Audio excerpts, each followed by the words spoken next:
Welcome, age of vintage society.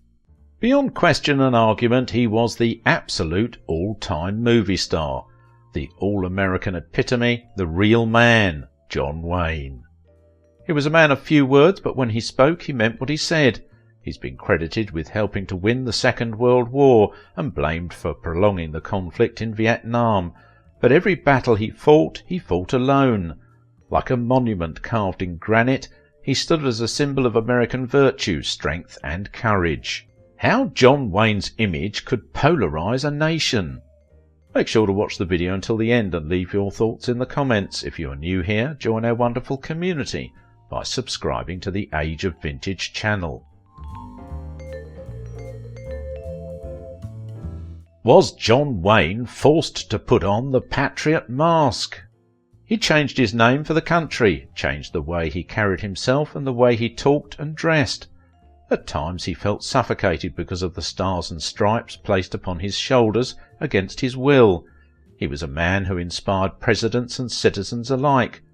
On screen, John Wayne was a tough guy, the very definition of manhood, but what most people may not have known that off the screen, he was among the most generous people in Hollywood. Wayne's image and his politics were powerful enough to polarize a nation, especially during the Vietnam era. To many on the right side of the political spectrum, he was emblematic of American strength and true grit, and to the left he represented militarism and arrogance. When Wayne starred in a pro-war movie called The Green Berets, the New York Times called it vile, insane and false. But no controversy could diminish his appeal, and in 1994, 15 years after his death, a poll amongst the Americans ranked him as their second favourite movie star, and the next year he came in first. There was an energy about him, a danger about him too, you know.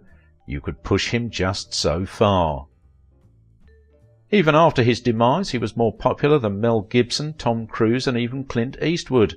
It took Wayne 20 years to become a star, but he saw himself as a symbol for something larger, for America itself.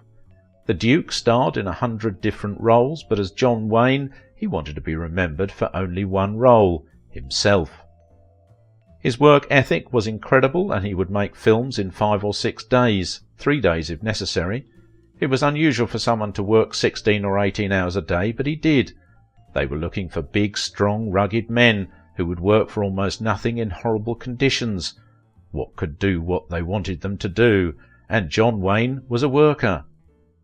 He would make 12 movies a year, and growing up, people would see him on the posters of movie theatres almost every month. He had become just another member of their household. America 1907. It was the time of a rough-riding president, of a vanquished people, and of an immigrant's dream. It was a time of scientific discovery, of first flights and tamed frontiers. In the heart of the Midwest, on a land once teeming with buffalo, America found its destiny. It was here in Winterset, Iowa, that John Wayne was born as Marion Robert Morrison on May 26th. His father, Clyde, was a well-known pharmacist, known for his generosity and good nature. His mother, Molly, was a domineering woman, unhappy at her husband's lack of ambition. Clyde lost jobs and moved around Iowa, while his mother was somebody who wanted success and resented the fact that her husband was unsuccessful. They used to quarrel all the time.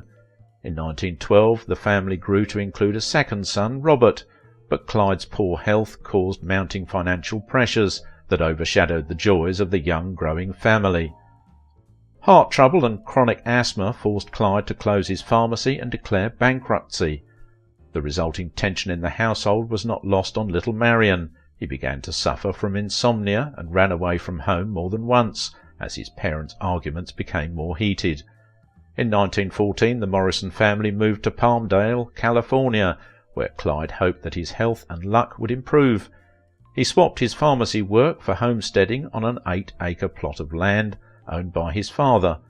But most of California's fertile farmland was already taken, and what he found was an arid patch of desert that would be difficult to farm. After 2 years of this desolate existence, the troubled Morrison family in 1916 packed up and moved to Glendale, California, a small community on the outskirts of Hollywood. However, relocation did little to solve the family's financial problems, as his parents struggled to make ends meet. Marion learnt to be self-reliant, took a morning paper route to help with his school clothes, and helped with some of the household expenses. Though the family remained in Glendale, mortgage foreclosures and eviction notices forced the Morrisons to move 8 times in the span of 5 years. All of this made it difficult for Marion to make friends. His self-consciousness about his name being feminine added to the problem. He was a shy, extroverted boy who liked spending time hanging around his own house or being completely alone. His best friend was a huge Airedale dog, an oversized and loving companion that offered solution to the biggest predicament he faced: solitude. The fire station he used to walk his dog by every day named the boy and canine Big Duke and Little Duke. Little Duke relished the attention and camaraderie of the firemen. Saturday afternoons were spent at the Glendale Theatre, watching cowboy Harry Carey and being starstruck. Living so close to Hollywood did not help his case at all. He was inspired partially by the brave firemen and partially by the cowboys he could see on screen. Living so close to Hollywood, he thought he could watch his heroes' exploits in real life as well. When Hollywood studios would bring out their cast and crew to the foothills of Glendale in order to shoot, Duke would eagerly watch. Sometimes the crew would let him do small jobs around the set, like bringing someone water, and would let him join them for a box lunch. In 1921, Duke entered Glendale Union High School, and by now the wiry little boy had shot up to nearly 6 feet, and was maturing into a handsome and athletic young man. In school he blossomed into a good-looking boy, so the girls liked him, and since he was a great athlete, the boys liked him as well. His loner quality has disappeared, and he developed a sense of acceptance and self-confidence. He was president of the Shakespeare Club, captain of the football team, a part of the drama and French clubs, and he was scoring good grades. After graduation he was more determined to make something of himself, but his family was still struggling financially. It was his physical assets and not his good grades that offered him the opportunity of a college education. In 1925, the burly athlete was awarded a football scholarship at the University of Southern California. He began courses in pre-law and joined the Sigma Chi fraternity, and agreed to bus tables and wash dishes in exchange for room and board. He was very popular with the ladies and met Josephine Sands during the spring break of his freshman year, a young Spanish-American beauty who was very rich. The couple began to date and fell in love, but during his sophomore year, Duke received a fatal blow to his shoulder and was cut off from the team since he could not play, terminating his scholarship and dreams. He quickly took a job at the William Fox Studios for $35 a week, with the help of his football coach. He enjoyed working there and soon attracted the attention of star director John Ford. Ford was disarmed by Duke's easygoing and polite demeanour, and he was soon awarded with jobs as stuntsman for several movies. He was even given a speaking part in a naval movie in 1929. He caught the eye of the Fox director, Raoul Walsh. Walsh thought that the young man was perfect for the main lead in his upcoming widescreen western, The Big Trail. Though studio experts were hesitant, he was casted on Walsh's insistence with a promising salary of $75 a week. With the movie contract came an all-new American name, chose for him by Winfield Sheehan, head of productions at the studios. At 22, Duke Morrison became John Wayne. His good looks and gentleness made up for his inexperience. He was familiar with reinventing himself. His first movie failed miserably at the box office due to the sudden crash in America's economy, and his next 2 films did not fare much better, and he was dropped by Fox Studios. But he was determined to make a living out of acting. He found his only source of employment in the cheap, low-budget westerns produced by Hollywood's B-movie studios. While the films were not too demanding, he worked his hardest on and off set, and over the next few years cut his teeth on these serial westerns, appearing on close to 30 of them. He modelled his character after his childhood hero, Harry Carey. With each picture he honed his acting skills, capitalizing on his physical assets. While he was building his career, he was also building his personal life, and married Josephine Sands in 1933 after dating for 7 years. The next year they celebrated the birth of their son, but long hours at work and the production of the serials left Wayne with little time to spend with his new family. Even when there was a break from the 12-hour-long workday, he preferred the company of his buddies from the set, spending his evenings carousing at the Hollywood Athletic Club. His weekends were spent on John Ford's yacht, as they both shared their love for drinking, card-playing and the sea. However, his macho friends and escapades were an entirely different world from his home life. His devout Catholic wife soon began to show signs of trouble.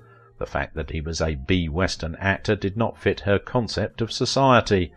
In 1938, after making at least 70 films in the span of 9 years, Wayne reached a plateau in his career. He was tired of the cowboy role. On a certain weekend on Ford's yacht, Wayne asked to read the script of an upcoming film, Stagecoach, and was offered a role by the Academy Award-winning director. It was the opportunity of a lifetime, as the movie was a box office smash and was nominated for 7 Academy Awards. Wayne was now an A-list actor. He was casted in multiple movies over the next 2 years, and all of them were a hit. But bombs fell and America declared war on Japan soon after, and he was stressed about choosing between his family and his country, a family which now had 4 children. While top stars enlisted, he excused himself and exempted from enlistment based on his age and family obligations. Major studios in desperate need of leading male stars were eager to take advantage of his availability and cast him in wartime films, which were very popular. He believed portrayal of the single-minded American soldier who valiantly fought for justice and liberty captured the audience's hearts. While things at work seemed to be thriving, the rift between him and his wife only continued to grow. The only thing common between them was their children. Wayne soon moved out of his house and into an apartment, becoming a target for his co-star's affections. He was engaged with multiple women, including Chata Esperanza Bauer and Marlene Dietrich. He separated with the latter in 1952, and the former as well. In the upcoming years, all Wayne personified the ideal US serviceman with a confident persona, and 1949 his co-star earned an Oscar for Best Actor, sealing his image as the quintessential war hero, winning World War II in the movies. Wayne started living in the shadows of his screen image. In 1950, after the Cold War and his pro-American views earned him more love, Wayne starred in 3 Academy Award-winning movies. The Quiet Man. John Wayne had been officially rendered as the American hero. Wayne soon met a Peruvian actress, Pilar Pillet, a gorgeous 23-year-old woman, who he married after separating from his former wife. He would go on to have 2 children with her. While his first 25 years in Hollywood made him a giant, the next 25 would make him a legend. He continued making hit films that won awards and had audiences dying to watch them, leaning more on the directing side instead of acting. In 1964, during the making of a certain Western film's physical test, doctors discovered a suspicious spot on his lung. Wayne feared that his 6-pack-a-day smoking habit had finally caught up to him. He was informed that he needed extensive surgery to remove a tumour on his left lung. He was diagnosed with cancer, but press assured the people that it was just a minor injury. The surgery left him with a scar and 1 remaining lung. The decade after the surgery, he was busy receiving his first Oscar, making more films and working with more stars and getting a divorce. Now his health was deteriorating quickly, and in 1975 he began producing his 169th film, The Shootist. 4 years later he was diagnosed with stomach cancer, and in June entered a medical centre suffering from the side effects of chemotherapy. He passed away at the age of 72, with 7 children at his side.